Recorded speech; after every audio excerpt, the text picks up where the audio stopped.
அஸ்ஸலாமு அலைக்கும் வரஹ்மத்துல்லாஹி வபரகாத்துஹு.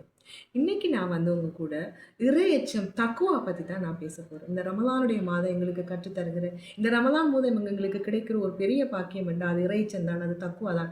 இந்த தக்குவாங்கிற நிலை இந்த உலகத்துல வாழ்ற எல்லா முஸ்லிம்களுக்கும், எல்லா முஃமின்களுக்கும் வந்துவிட்டாலே அவங்க இந்த உலகத்திலேயுமே அந்த உலகத்திலேயுமே வெற்றி அடைஞ்சு விட்டாங்க, ஈடேற்றம் அடைஞ்சு விட்டாங்கங்கிறது தான் உண்மைக்குமே ஒரு கருத்தை சொல்லுது. அதாவது தக்குவா உள்ள ஒருவரிடம் அல்லாஹ் எப்போதுமே நெருக்கமாக இருக்கிறான், அவங்களோட சேர்ந்து இருக்கிறாங்கிறது அர்த்தம்.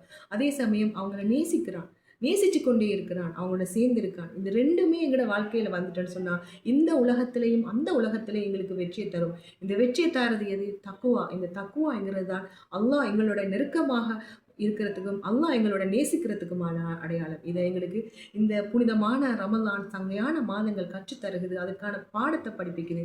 இந்த ரமலானுடைய மாதத்தில் நாங்கள் அதை கற்றுக்கொள்றவர்களாக இருக்கிறோம்.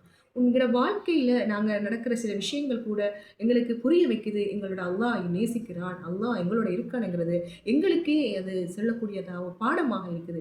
சில நேரங்களில் நாங்கள் தொழுகைகளை விட்டு விடுவோம், தவறி விடுவோம். அந்த நேரத்தில் எங்களோட மனம் வருந்தது, இந்த தொழுகையை நான் விட்டுட்டேனே, நான் இந்த தொழுகையை தொழாமல் போயிட்டேனே என்று சொல்லி நாங்கள் மனம் வருந்துடும். இது ஒரு அல்லாஹ்வோட நேசத்துக்குரியவங்களுக்கு தான் இந்த எண்ணங்கள் தோன்றக்கூடியதாக இருக்கும். அதே சமயம் சில நேரங்களில் நாங்கள் சில தவறுகளை செஞ்சிட்டோம், செய்ய தூண்டப்பட்டிருப்போம், தெரியாமல் செஞ்சிருப்போம், தெரிஞ்சு செஞ்சிருப்போம். இப்படியான விஷயங்களை செஞ்சுட்டு நாங்கள் ஒரு இடத்துல போயிருந்துட்டு நான் இந்த தவறை செஞ்சுட்டேனே, ஏன் இப்படி செஞ்சுட்டேன்னு அல்லாஹ்ட்ட நாங்கள் போய் தௌபா செஞ்சு அந்த தவறில் இருந்து மீள்றோம். இது நான் இந்த தவறை நான் செய்ய மாட்டேன் என்று சொல்லி இந்த தவறுக்காக நாங்கள் பாவ மன்னிப்பு கேட்கிறதும் ஒரு உண்மையான அல்லாஹ் நேசிக்கக்கூடிய நேசர்களாக நாங்கள் இருக்கிறோம்ங்கிறதுக்கான ஒரு முக்கியமான ஒரு சிறந்த அறிகுறியாக இருக்குது.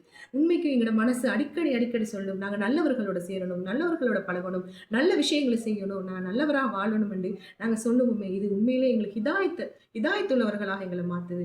இதுவும் எங்களை அல்லாஹ் நேசிக்கிறான், அல்லாஹ் நேசிக்கிறவங்களுக்கு தான் இந்த ஹிதாயத்தையே கொடுக்குறான் என்கிறதுக்கான அறிகுறியாக காட்டுது. சின்ன சின்ன விஷயத்துக்கெல்லாம் நாங்கள் துவா செய்தவர்களாக இருப்போம். சின்ன சின்ன விஷயங்களை பார்த்தா நாங்கள் துவா செய்வோம், அல்லாஹ் நினைப்போம். இது எங்களை அல்லாஹ் அழைக்கிறான், நாங்கள் துவா செஞ்சு கொண்டிருக்கோம், அல்லாஹ் அழைக்கிறான்.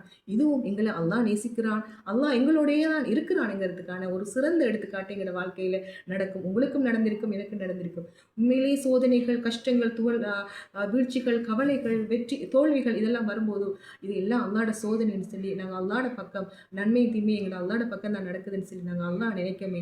இதுதான் மிகவும் பெரிய ஒரு அடையாளம்.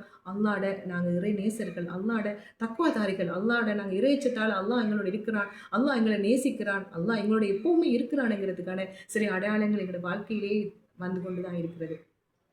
அன்புள்ள சகோதர சகோதரிகளே, இந்த தக்குவாங்கிற இறைச்சம் உங்களுக்கும் எங்களுக்கும் எல்லார வாழ்க்கையிலையும் அல்லாஹ் தரணும். அது தாரத்துக்கான சிறந்த ஒரு பாடமாக, நாட்களாகத்தான் அதை கற்றுக்கொள்கிற பாடமாகத்தான் இந்த ரமலான் எங்களுக்கு இருக்கு. இந்த ரமலான் மாதம் மூலமாக நாங்கள் சிறந்த தக்குவாதாரிகளாக மாறி, ரமலான் அல்லாத காலங்களிலும் நாங்கள் தக்குவா உள்ளவர்களாக மாறி அல்லாஹ்வோட நேசத்தையும் அல்லாஹ்வோட நெருக்கத்தையும் நாங்கள் பெறணும் என்று சொல்லி நான் இந்த ரமலானுடைய மாதத்தில் உங்களுக்காக துவா செய்து கொள்கிறேன். எல்லாம் வல்ல அல்லாஹ் உங்களை என்னை புரிந்து கொள்ளுங்களாக.